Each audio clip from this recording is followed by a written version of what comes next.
What does it feel like to step into a role and realize almost quietly that you are no longer the expert? That the skills that carried you for years don't quite apply in the same way anymore? And that every day feels like you're learning how to swim again. Welcome to the Knowing Moments. I'm your host, Joy Chick. This is a space where we explore the quiet inflection points in life and career, the moments when something shifts inside you long before clarity and change fully take shape.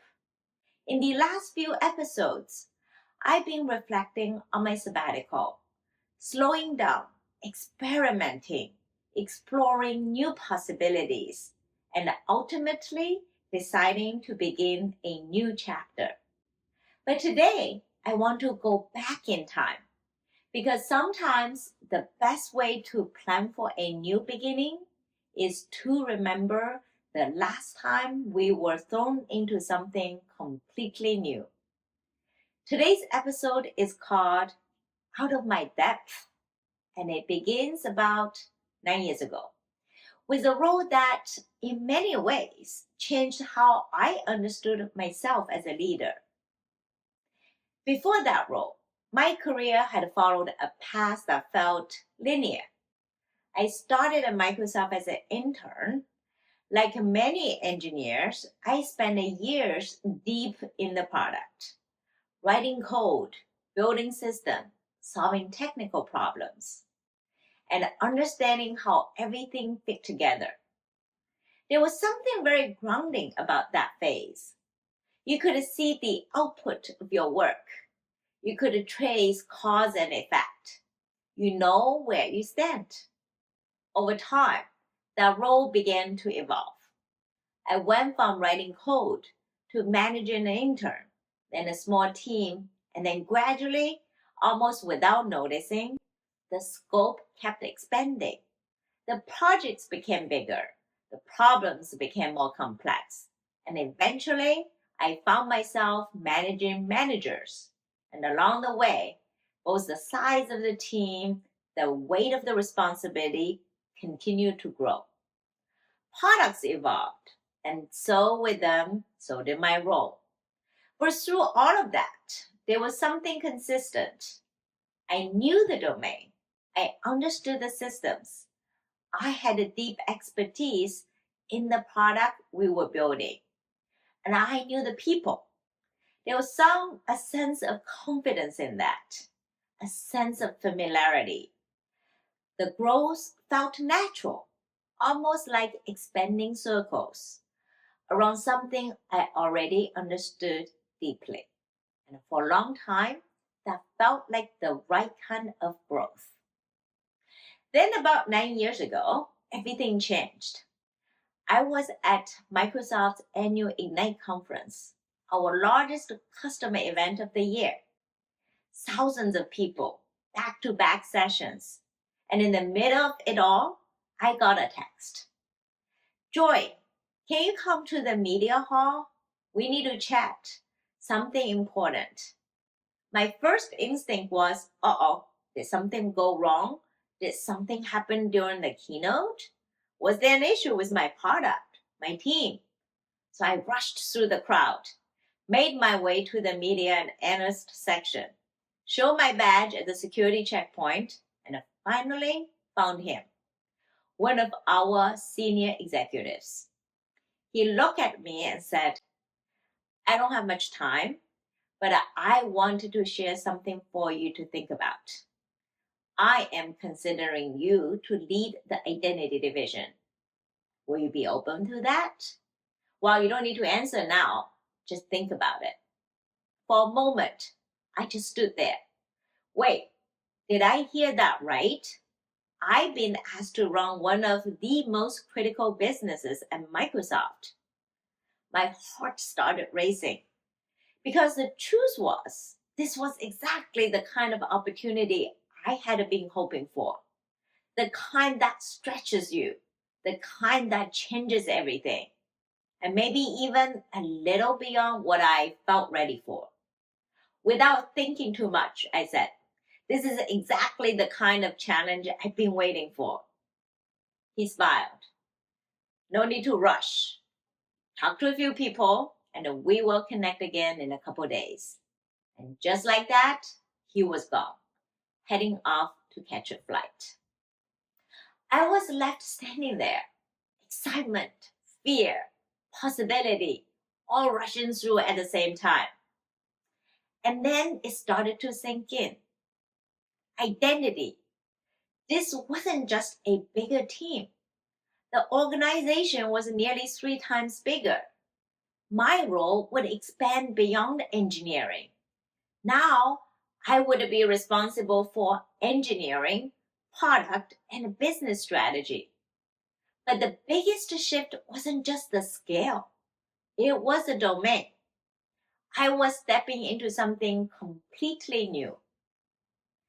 Identity sits at the center of security, at the center of our cloud infrastructure, and at the center of how organizations control access to everything they run. It's technically complex, strategically critical, and in many ways, it was exactly the kind of challenge I had been looking for. But if I'm honest, I also felt completely unprepared. I still remember my first day very clearly. The announcement email went out that morning. I opened my inbox. At first, there were just a few messages. "Congratulations, Joy. Excited to see you lead identity." Then more messages started to coming in, and more. And almost every message had a second part. Whether it was from a partner team or a longtime member within the team. "Congratulations, and here are 3 issues our customer need help with." Or, "Congratulations, and here are 2 problems the identity team really needs to solve." I kept scrolling and scrolling. With every message, something shifted. Because this wasn't just a new role, it was a responsibility that was already in motion, already real, and already waiting. That was the first moment I realized just how big this job actually was. On that same first day, one of the product managers stopped by my office. He said almost casually, "Joy, by the way, tomorrow morning we're meeting with Coca-Cola. They're sending about 15 people from their security and engineering teams. They want to meet the new leader of identity." Tomorrow morning, my mind immediately started racing. I had barely stepped into the role. I didn't yet understand the architecture. I hadn't even met most of the team. And suddenly, I was expected to meet one of our largest enterprise customers. My engineering instincts kicked in. I thought, I need to ramp up. I need to learn everything about identity tonight. But the product manager just smiled. "Joy, you're not going to learn the entire identity space between now and tomorrow morning. That's not what they need from you. We have the experts here. What the customer needs is confidence. They need to know Microsoft is in this with them." Intellectually, I understood. But emotionally, I remember thinking, what if they realize I have no idea what I'm doing yet? I was terrified. The next morning, I walked into the conference room. 15 people from Coca-Cola were already there. Security leaders, engineers, architects. They had real problems to solve, and they'd expected the new leader of Microsoft Identity to help solve them. I remember standing there for a moment and thinking, okay, this is real. Soon after stepping into the role, the team organized a series of deep dive sessions. architecture, security models, authentication flows. The engineer in me loved it. I could feel that technical part of my brain engaging again. I remember sitting there, staring at these diagrams and realizing just how central identity is to everything. Naturally, I started jumping into the conversations, interrupting the presentations, offering ideas, suggestions, possible solutions. It felt familiar, comforting even, like I was returning to something I knew how to do well. And then, within a day, something happened that changed my perspective. After one of those sessions, the head of product pulled me aside. He hesitated for a moment and then he said, "Joy, can I give you some honest feedback?" "Of course," I said. He paused and then said, "We already know you're smart. You don't need to prove that." And I added, "What the team really needed from you right now is to listen." I remember standing there for a moment, not quite sure how to respond. Part of me felt defensive. Another part of me knew he was right. It wasn't easy to hear, especially coming from someone who I just met and who reported to me. But after sitting with it for a few days, I realized something important. He was right. Like many leaders stepping into a new role, I was dealing with imposter syndrome. And my instinctive reaction was to compensate, to talk more, to contribute quickly, to prove that I belonged. But what the team needed from me wasn't proof. They needed humility, curiosity, and someone willing to learn. The first few months were incredibly uncomfortable. Every day I felt like I was just trying to keep my head above water. The deeper I looked into the business, the more challenges I saw. Some nights I would leave the office and sit with this quiet question: do I have what it takes to do this job? Or am I making the biggest mistake of my career? Eventually, I realized something important. When everything feels overwhelming, you have to look for small wins, places where progress is possible. I remember one early moment very clearly. We were all sitting in a conference room, whiteboard filled with diagrams, different options sketched out, people talking through scenarios from different angles. The team was debating how customers should adopt a particular identity feature. There were several directions we could take, and each one had trade offs, had risks, and the conversation just kept circling. At some point, I just stopped the group. I said, "Let's take a pause, step back, and rethink. We should prioritize and scope for the first release." It was a small decision, but in that moment, it changed something.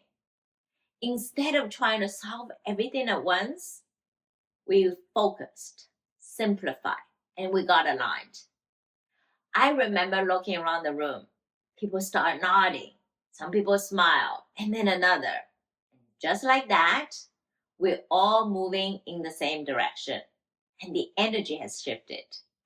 And for the first time, it felt like I had made a difference, not by having the answer, but by helping the team finding one together. And those small wins slowly began to rebuild my confidence. During that period, I developed a mental image that helped me stay grounded. I imagined walking through a tunnel, not a straight path, more like a maze inside a mountain. There were multiple paths. Some moved us forward, some led to dead ends. And the only way to figure it out was to keep moving. Over time, I realized something. Even the wrong turns weren't wasted. They were part of finding the way through. And one day, we would come out of the other side. And when we did, everything inside that tunnel would become our stories. Over the next 6 months or so, something subtle began to happen. Not overnight, but gradually. The conversations with the team started to change. Instead of explaining the systems to me, they began pulling me into decisions. One day during a discussion about a customer deployment challenge, someone turned to me and asked, "Joy, what do you think we should do here?"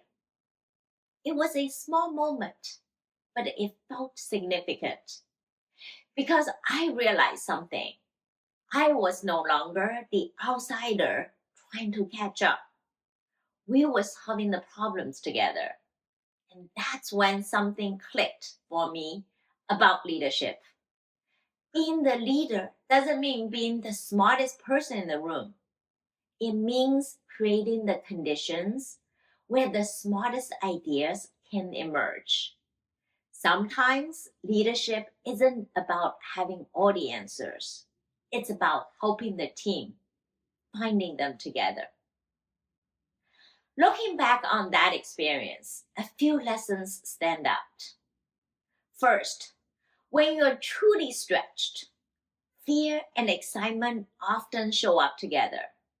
At the time, I interpreted the fear as a warning sign. Maybe I wasn't ready. Maybe I wasn't qualified. Maybe I made a mistake. But eventually, looking back, I saw it differently. That fear wasn't a signal to stop. It was a signal that I had stepped into a place where real growth was possible. Because growth really feels comfortable in the moment. Second, you have to be willing to become a beginner again. When we step into something new, especially after years of experience, the instinct is to pull ourselves quickly, to have answers, to show competence. But real growth often requires the opposite. It requires listening, being open to feedback, letting go of the need to be right. In that role, I had to learn to be humble again, to be curious again, and to allow myself to not know. And that wasn't easy, but it was necessary. Third, confidence doesn't come before action, it comes from it. When a challenge feels overwhelming, the mountain can feel impossible to climb. But a confidence rarely appears at the beginning. It builds through movement. Small wins, small progress. Each one may seem insignificant on its own, but together they create momentum, and the momentum is what carries you forward. And finally, growth requires learning to live with discomfort and having the patience to stay in it. At the time, I thought the goal was to get through the uncomfortable phase as quickly as possible. But looking back now, I realized something different. That uncomfortable phase was the growth. And the growth takes time, longer than what we expect, longer than what we want. It requires patience. And sometimes patience with yourself. Because not everything clicks right away. But if you stay with it, you eventually realize you've changed. That period expanded my capacity. It stretched how I think and changed how I lead. Today, as I step into a completely new chapter of my life, I can feel some of those same emotions again. Curiosity, excitement, and yes, a little bit of fear. But this time, I recognize the feeling because growth really begins with confidence. It begins with the courage to move forward before you have it. But here's the part I didn't understand back then. Eventually, that stretch, the uncertainty, the learning, the discomfort turned into something else, success. And what I didn't realize at the time was that success introduces a different kind of challenge, one that is much harder to recognize. And that's something we will explore in the next couple episodes. But for now, I'll leave you with a question. When was the last time you allowed yourself to be truly stretched, not slightly uncomfortable, but genuinely uncertain? The kind of moment where fear and excitement show up at the same time. Because those moments, the ones we sometimes resist the most, are often the ones that shape us the most. And when you know, you know. This is the Knowing Moments. Thank you for being here. Please follow us at theknowingmoments.com/email. And I'll see you in the next episode.